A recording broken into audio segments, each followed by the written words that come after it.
ஓம்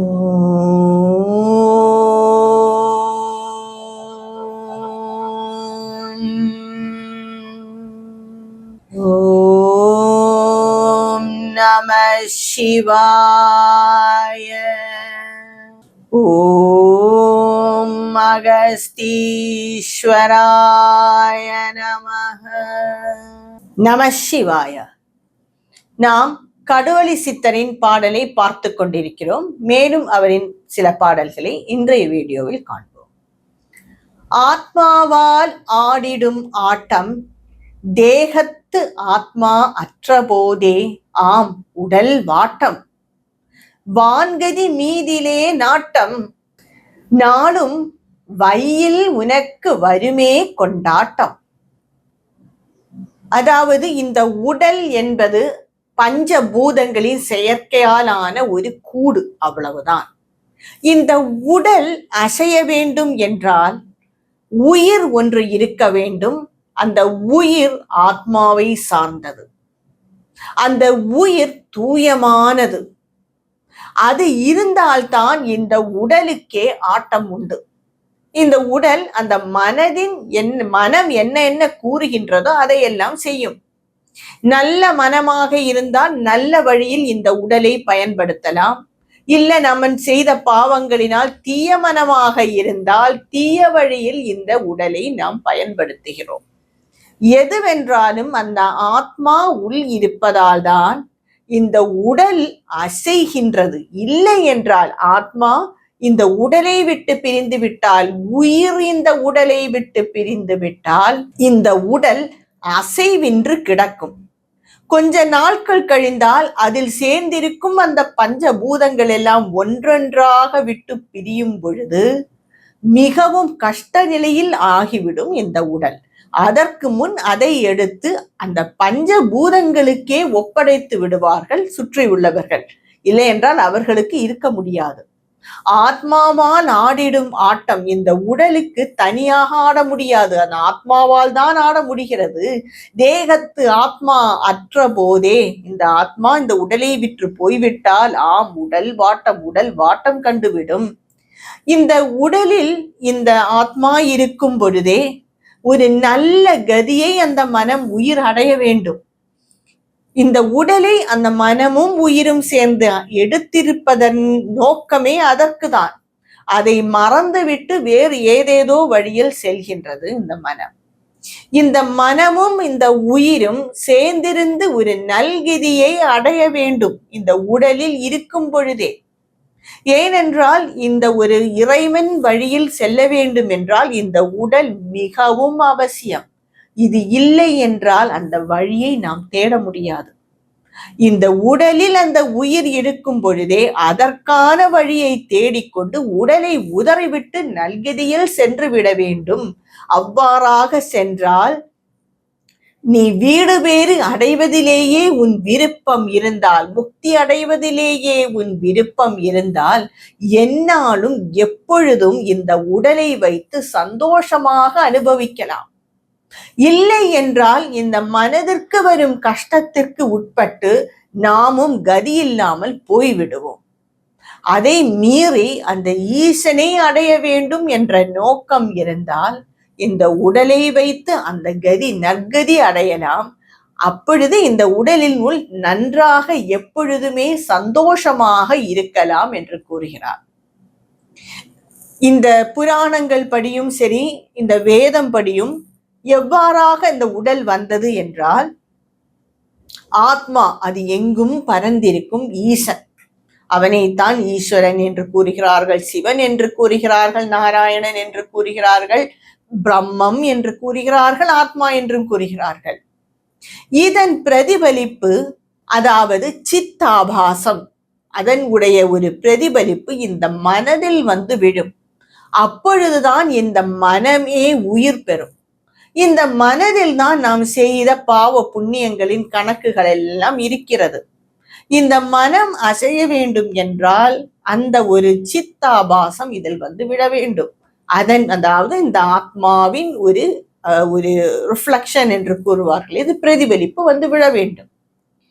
அதற்கு பிறகு இந்த மனமும் சித்தாபாசாவும் இந்த மனமும் சேர்ந்து உயிராக இருந்து இந்த ஒரு உடலை எடுக்கும். எதற்காக? கர்மம் செய்வதற்காக. எந்த கர்மம் செய்ய வேண்டுமோ அதற்கு தகுந்தாற் போல் இந்த உடல் இருக்கும். நான் ஒரு பெரும் நாட்டை காப்பாற்ற வேண்டும் என்பது என் கர்மமாக இருந்தால் அதற்கு தகுந்த ஒரு இராணுவ ரீதியான உடல் எனக்கு கிடைக்கும். இல்லை, நான் ஒரு பெரிய பாடகியாக மாற வேண்டும், இதுதான் என் கர்மம் என்றால் அதற்கு தகுந்த குரல் வளம் எல்லாம் எனக்கு இருக்கும். இதுபோல் அந்த கர்மாவுக்கு தகுந்த உடல்தான் அந்த உயிர் எடுக்கும். அது இருக்கும் வரைதான், அந்த ஆத்மாவின் பிரதிபலிப்பான அந்த உயிர் இருக்கும் வரைதான் இந்த உடலுக்கு ஆட்டம். அதற்கு பிறகு அது செத்து மடிந்துவிடும். அது உடலில் அந்த உயிர் இருக்கும் பொழுதே இறைவனை நீ நாடு, அப்பொழுது எப்பொழுதும் சந்தோஷமாக இருக்கலாம் என்று கூறுகிறார் சித்தர். இந்த உலகமும் முள்ளு, சற்றும் இச்சை வையாமலே எந்நாளும் தள்ளு, செந்தேன் வெள்ளம் அதை முள்ளு, உன்றன் சிந்தை தித்திக்க தெவிட்ட உட்கொள்ளு. தியானத்தின் உயர்ந்த நிலையை பற்றி கூறுகிறார். அதாவது இந்த உலகம் என்பது முள்ளுதான். யாராக இருந்தாலும் இந்த உலகத்தில் உடல் என்று ஒன்று எடுத்து பிறந்து விட்டால் கஷ்டங்கள் அனுபவிக்கத்தான் வேண்டும். ஏன்? அவதார புருஷர்களுக்கே அவ்வாறுதான். ராமர் இருக்கிறார், அவர் படாத ஒரு ஏமாற்றமா நாமெல்லாம் பற்றுவிட்டோம். சொந்த குடும்பமே அவரை இவ்வளவு பெரிய ஏமாற்றத்திற்கும் கஷ்டத்துக்கும் ஆளாக்கி விட்டதே. காட்டில் சென்றதால் தானே சீதையை தூக்கி கொண்டு போனார்கள். அயோத்தியில் வந்தால் ராவணன் தூக்கி கொண்டு போனான். அதனால் ஒரு உடல் என்று எடுத்து இந்த பூலோகத்தில் பிறந்தால் நாம் கஷ்டப்பட வேண்டியது கண்டிப்பாக உண்டு. பெரும் கஷ்டங்கள். கிருஷ்ணர் படாத கஷ்டமா நாம் எல்லாம் பட்டுவிட்டோம்.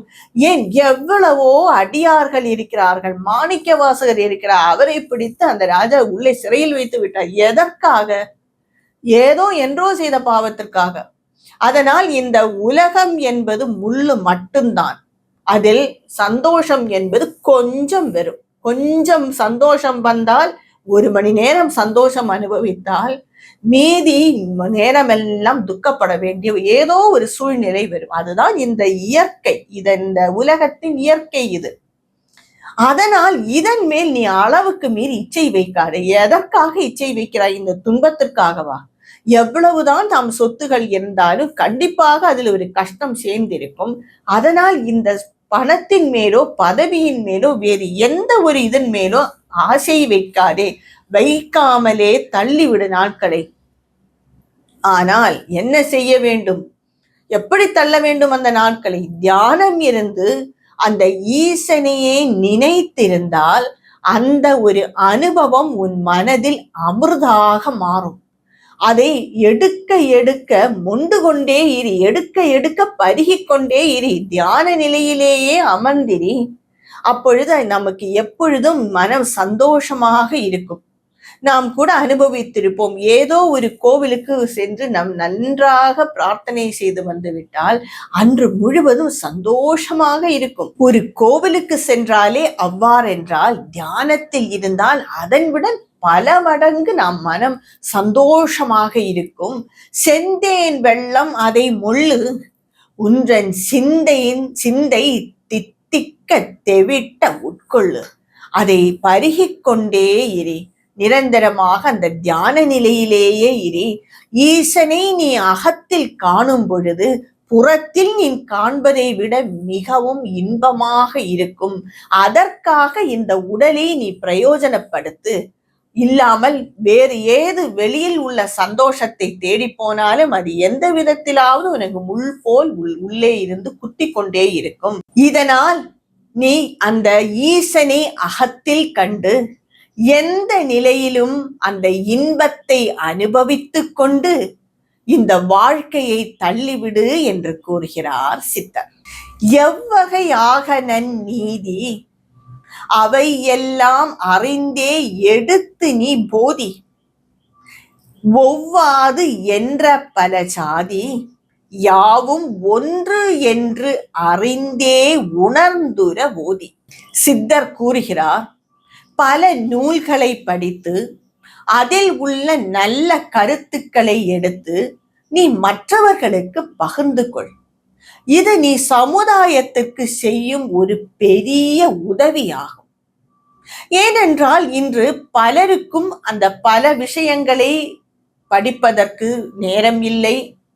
நேரம் இருந்தாலும் விருப்பம் இல்லை. உன்னால் முடியும் என்றால் பல நூல்களை படித்து, ஒரு நூல் மட்டுமல்ல பல நூல்களை படித்து எவ்வகையாக நீதி அதில் உள்ள நல்ல கருத்துக்களை அவை நீ அறிந்து அதை நீ எடுத்து மற்றவர்களுக்கு கூறு. இது நீ செய்யும் ஒரு பெரிய விஷயமாகும். இன்று சமுதாயத்தில் ஜாதி என்ற வேறுபாடு எல்லாவற்றையும் கெடுத்து விடுகிறது. இறைவன் படைத்தது வர்ணம் ஒன்றுதான், அதாவது நம்முடைய குணங்களுக்கு பொறுத்தவாறான பாகுபாடு. சாத்துவ குணம், ரஜோகுணம், தமோகுணம் இதில் கலப்பாடாக பிரிந்து பிராமண வர்ணம், அதுக்கு அடுத்தால சத்திரியர்கள், வைசியர்கள், சூத்திரர்கள். பிராமணர்கள் என்றால் மிகவும் சாதுவாக இருப்பவர்கள், சாத்துவ குணத்தில் உயர்ந்தவர்கள். சத்திரியர்களாக இருந்தால் ரஜோகுணமும் இருக்கும், சத்துவ குணமும் இருக்கும். வைசியர்களாக இருந்தால் ரஜோகுணமும் இருக்கும், தமோகுணமும் கூடவே இருக்கும். சுத்திரர்களாக இருந்தால் தமோகுணம் இருக்கும். இவர்கள் 4 வகைப்பட்டவர்களும் இந்த சமுதாயத்திற்கும் இந்த உலக நன்மைக்கும் மிகவும் முக்கியமானவர்கள். இதில் யார் ஒருவரையும் புறம் தள்ளுபவர்கள் அல்ல. நாம் செய்து கொண்டு இருக்கிறோம், பெரிய ஜாதிதான், மற்றவர்கள் எல்லாம் வேண்டாம் என்று. அந்த எல்லோருமே சேர்ந்துதான் இந்த சமுதாயத்தை முன் கொண்டு போக வேண்டும். அதாவது கூறுவார்கள், ஒரு எதிரி ஒன்று வந்து விட்டான் என்றால் ஒரு பிராமணன் பார்த்தால் சரி போட்டுமப்பா, அவன் மன்னித்து விடுவான். ஒரு வைசியன் பார்த்தால் என்றால் ஐயோ என் பணம் எனக்கு வேண்டும் என்று அவர் பணப்பெட்டியை பிடித்து கொண்டிருப்பார், இவனை நீ வெளியில் போ என்று விரட்டி விடுவார்கள். சூத்ரனாக இருந்தால் பயந்து ஒடுங்கி சரணாகதி அடைந்து விடுவார்கள். ஆனால் ஒரு சத்திரியனாக இருந்தால் அவனை எதிர்த்து கொன்று விடுவான். இதுதான் நமக்கு உள் இருக்கும் ஒரு இயற்கையான குணம். இதை பொறுத்தே நாம் தொழிலும் செய்கிறோம். பெரிய சத்திரியர்கள் எல்லாம் இன்று பெரிய நாட்டை காப்பாற்றுவதற்காக இருப்பார்கள். பிராமணர்கள் எல்லாம் வேதத்தை படித்து மற்றவர்களுக்கு போதிப்பவர்களாக இருப்பார்கள். வைசியர்கள் எல்லாம் விவசாயம் இதுபோல் பணம் சம்பாதித்து பிசினஸ் இதில் ஈடுபட்டு கொண்டிருப்பார்கள். சூத்திரர்கள் என்றால் இவர்கள் எல்லோரையும் அவர்கள் உதவி செய்து கொண்டிருப்பார்கள். இதில் யாரும் மற்றவர்களை விட குறைவும் இல்லை, பெரிதும் இல்லை. அவர்கள் வேலையை செய்பவர்கள். ஆனால் இன்றோ இது பிரிந்து ஜாதி மதம் என்று போய் இன்று கணக்கில் கூற போனால் தமிழ்நாட்டில் மட்டுமே 3500 ஜாதிகளுக்கு மேற்பட்டவை ரெஜிஸ்டர் ஆகியிருக்கிறதாம். இதில் ரெஜிஸ்டர் ஆகாதது எவ்வளவோ இருக்கிறது. இப்படி பார்த்தால் இந்த இந்தியா முழுவதும் இது என்ன பாகுபாடு? இதில் அந்த ஜாதிக்கு ஒரு கோவில், இந்த ஜாதிக்கு ஒரு கோவில், அவர்கள் இங்கே வரக்கூடாது, இவர்கள் அங்கே போகக்கூடாது. அப்படி போனாலும் அங்கு அந்த ஜாதியில் உட்பட்டவர்களுக்கு தான் முதல் மரியாதை. ஒரு பக்தனுக்கோ பெரிய பக்தனுக்கோ அங்கு முதல் மரியாதை எல்லாம் இல்லை. அவர்கள் வெளியிலே நிற்க வேண்டும்.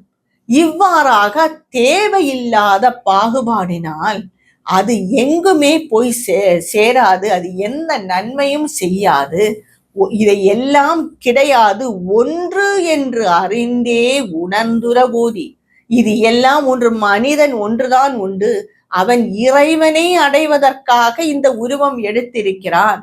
அதை விட்டு விட்டு வேறு எல்லா விதத்திலும் நாம் மனம் செல்கின்றது. இதை நீ அறிந்து பல நூல்களை படித்து அதை நீ மற்றவர்களுக்கு உணர்த்து என்று கூறுகிறார் சித்தன். இறைவன் என்பவன் இந்த அகத்திலே இருக்கிறான். அவனை விட்டு விட்டு அகத்தில் இருக்கும் ஈசனை அறியாமல் புறத்திலே இருக்கும் ஏதேதோ அறிய முயல்கிறாயே, உன் அறிவை என்னவென்று கூறுகிறது என்று கேட்கிறார் சித்தன். இந்த ஜாதி மதம், உயர்ந்த ஜாதி, கீழ் ஜாதி, இது நான் நினைக்கிறேன் இந்த இந்தியாவில் மட்டும்தான் இருக்கிறது என்று. இவ்வாறாக பிரித்து கொண்டே போனால் அகத்தில் ஈசனை காண்பதற்காக நாம் பிறவி எடுத்திருக்கிறோம், இதை விட்டு வேறு எல்லாவற்றிலும் கவனம் செல்கிறது என்று கூறுகிறார் சித்தர். அந்த ஈசன் அகத்திலே இருக்கிறான், அவனே நீ வணங்கு என்கிறார் சித்தர். மேலும் இவரின் பல பாடல்களை என்னுடைய அடுத்த வீடியோவில் காண்போம். நம சிவாய.